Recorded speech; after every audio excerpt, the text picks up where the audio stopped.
नमस्ते जी। जनक नंदिनी ज्योतिष में आपका एक बार फिर से स्वागत है।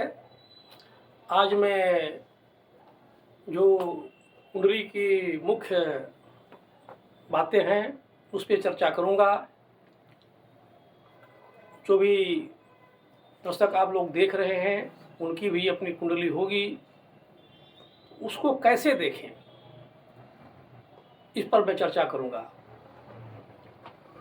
कुंडली दो तरह की होती है।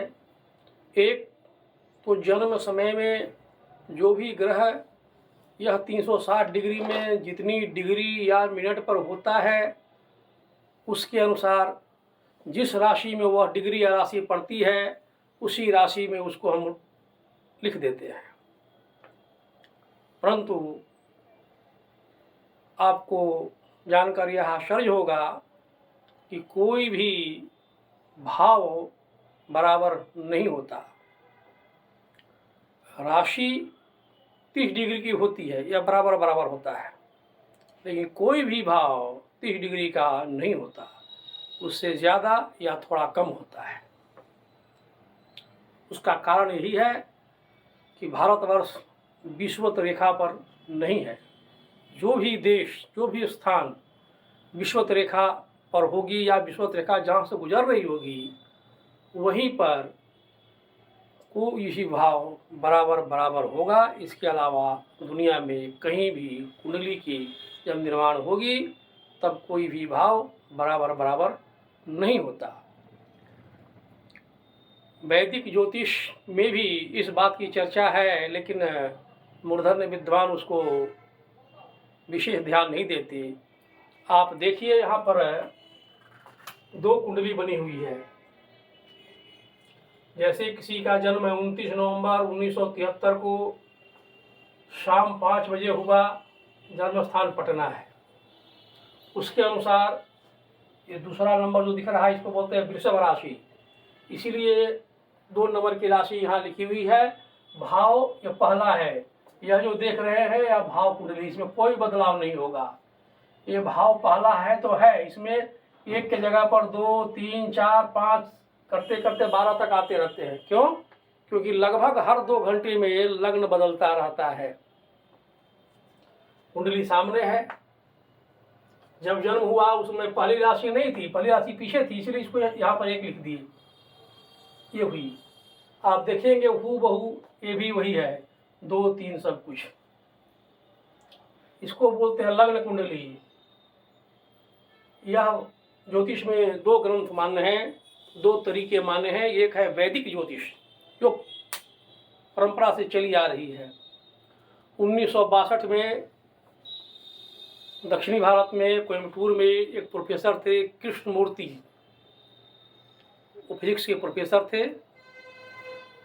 उनको भी ज्योतिष से बहुत लगाव था। उन्होंने इस पर विशेष शोध किया, तो कुछ शोध में उसमें कुछ सूक्ष्मता लाने के लिए कुछ परिवर्तन किए। वह परिवर्तन इतना लाभकारी सिद्ध हुआ कि उनके द्वारा किए गए परिवर्तन को कृष्ण मूर्ति पद्धति के नाम से जाना जाने लगा। वही आज केपी पद्धति के नाम से जाना जाता है। उन्होंने विशेष अंतर नहीं किया। जो ज्योतिष को जानते हैं, समझते हैं, उनके लिए वो भी एक आसानी है। लेकिन चूँकि हम लोग वैदिक के अनुसार ही ज़्यादा देखते हैं, इसीलिए वो थोड़ा कठिन जान पड़ता है। वैदिक में भी 2 बातें होती थी। लग्न कुंडली बनने के बाद यह जो लग्न बनी ये सही है कि गलत, इसके लिए भाव साधन करना पड़ता था। जो व्यक्ति हाथों से कुंडली को बनाना जानता है, केवल कंप्यूटर के माध्यम से नहीं कि डेट टाइम डाला और कुंडली बन गई, वही इस बात को समझ सकता है कि भाव साधन क्या होता है। दूसरे में किसी को समझने की ताकत नहीं है। जो स्वयं कुंडली का निर्माण करेगा नियमतः, वह समझ जाएगा कि भाव साधन क्या है, क्योंकि एक एक करके सभी भावों को अलग अलग स्पष्ट करना पड़ता है और तब जा करके सही सही डिग्री की जानकारी होती है। आप देखेंगे इस समय के अनुसार सभी भावों की डिग्री लिखी हुई है। पहला भाव जो 20 राशि का यहाँ पड़ता है, यह 15 डिग्री से आरंभ हो रहा है। अगर लग्न बराबर होता तो दूसरा भाव जो आरंभ हो रहा है, यह यहाँ पर मिथुन राशि पड़ी हुई है, यह भी 15 डिग्री से आरंभ होता, लेकिन नहीं है। दूसरा भाव 9 डिग्री 56 मिनट से आरंभ हो रहा है। आप देखेंगे कि तो बाकी कहाँ चले गए भाई। अब राशि के हिसाब से तो इसको देखेंगे, लेकिन यह तो राशि हुई नहीं है, तो मिथुन पड़ जा रहा है। सबसे बड़ी समस्या आजकल के ज्योतिषियों में यही है। इसी को देख करके वो सारा योग वगैरह बताते हैं, जो जब जांच पड़ताल की जाती है तो बात गलत निकलने लगती है, ज्योतिष बदनाम होता है। आप देखेंगे यही कुंडली इधर भी है, लेकिन शनि केतु ने स्थान बदल दिया, मंगल ने स्थान बदल दिया। इस भाव में देखिए गुरु और चंद्रमा एक साथ है, यहाँ पर केवल गुरु रहा, चंद्रमा ने भाव बदल दिया। राहु और शुक्र यहाँ पर थे, देखिए शुक्र यही रहा, राहु यहाँ आ गया। यहाँ सूर्य था, सूर्य यहाँ से पीछे हट गया, आगे बढ़ गया। यहाँ पर सूर्य और बुध दोनों हो गए। यह अंतर कैसे पड़ा? इसको बोलते हैं राशि चार्ट। एक बात और समझ लीजिए, जब मैं राशि चार्ट या राशि शब्द का प्रयोग करूं तब उसका मतलब जन्म राशि से नहीं लेना चाहिए। जन्म राशि एक अलग बात है। जन्म के समय कोई भी ग्रह कहीं न कहीं किसी राशि में तो होगा, तो जन्म के समय चंद्रमा जिस राशि में हो उसे ही हम लोग जन्म राशि कहते हैं। अब उसका इतना विस्तार कर दिया गया कि राशि कहते ही वो जन्म राशि समझ बैठते हैं। जैसे 29 नवंबर 1973 को शाम 5 बजे पटना में किसी का जन्म हुआ। उस समय चंद्रमा मकर राशि 10 नंबर के राशि से गुजर रहा था, तो इस व्यक्ति चाहे वो स्त्री हो या पुरुष, उसकी जन्म की राशि मकर हुई। तो भाई इसी तरह से सारे ग्रह कहीं न कहीं किसी राशि में बैठे हुए हैं, तो सिर्फ इसी की इतनी महत्ता क्यों? महत्ता है, उसका कारण यह है कि यह जो 30 डिग्री की एक राशि बनती है 360 डिग्री में, तो 27 नक्षत्र भी होते हैं। राशि के स्वामी अलग अलग ग्रह हैं, माने गए हैं, लेकिन नक्षत्रों का स्वामी केवल और केवल चंद्रमा ही है। इसके पीछे भी एक कहानी है। दक्ष के 27 पुत्रियां थी, जिसकी सब की शादी चंद्रमा से हुई। इसलिए समस्त नक्षत्रों का राजा स्वामी चंद्रमा है। इसलिए चंद्रमा जिस राशि पे बैठता है वह जन्म राशि कही जाती है। आप देखेंगे कि जन्म राशि तो हुई, तो जन्म राशि का नाम का पहला अक्षर देखा जाता है, वो क्या है?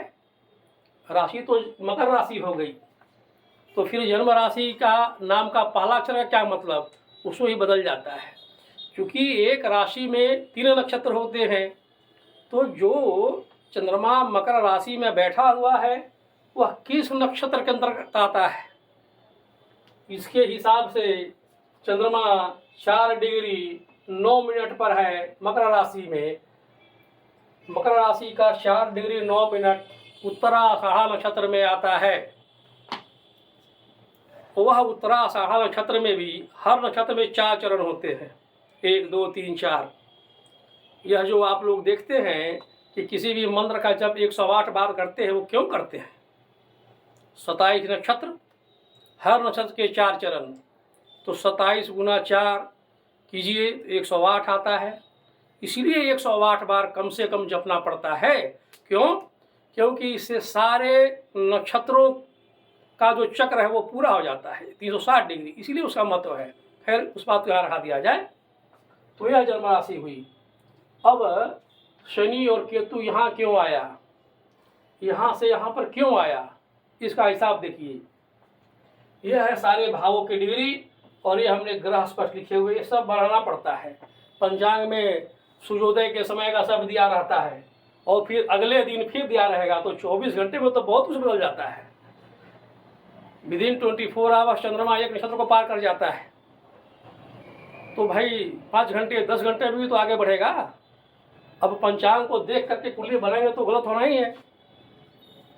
आप देखिए, चंद्रमा शनि मिथुन राशि में 9 डिग्री 37 मिनट पर है। मिथुन राशि का आरंभ दूसरा भाव जो पड़ता है उसका आरंभ हो रहा है 9 डिग्री 56 मिनट पर। जब इसका आरंभ, यह भाव दूसरा भाव यानी मिथुन राशि का दूसरा भाव जो हो रहा है, यह आरंभ ही हो रहा है 9 डिग्री 56 मिनट से। शनि 9 डिग्री 37 मिनट पर ही है, अर्थात अभी भी 19 मिनट पीछे है। इसीलिए यह यहाँ न लिख करके यहाँ पर लिखा गया।